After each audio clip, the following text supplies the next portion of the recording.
that's because the World Bank has, in their report, have forecasted that for over the next 9 years or so, African population is going to more than double as it is now. And looking at our current situation with regards to unemployment issues, also compounded with climate change and environmental issues, we think it's really critical that higher education institutions, which is usually the last stage where people get to before they directly transition into the workforce, it is really critical that they look into how they are better preparing their students for that forecasting, so that they can fit well within society.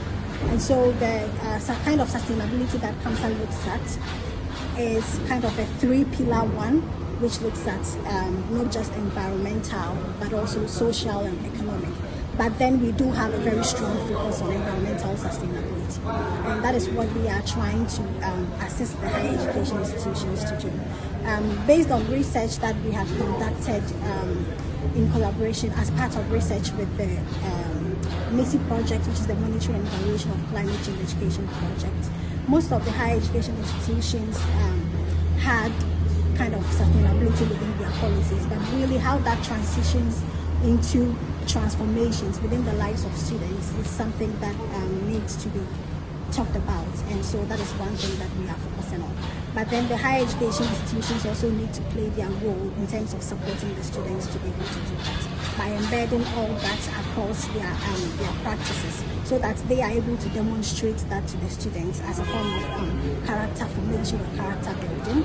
And then once they transition from the higher education institution into the workforce, they know what sustainability is about. They have become more conscious about living sustainably, and also being able to transition that into community and also their various professions. And really, this is not just about humanities disciplines. Sustainability is all encompassing, whether you're working in health or in engineering or the social sciences or arts. Sustainability is still very, very important. Now, most of these industries are reporting on ESG. In some parts of the country, in some parts of the world, there have been regulations, mandatory regulations for organizations and businesses and industries to report on their sustainability activities, right? Yeah, but in our part of the world, that has been a little bit slow. We understand that it takes time to be able to do that, and so even though we do not have those mandatory requirements, we think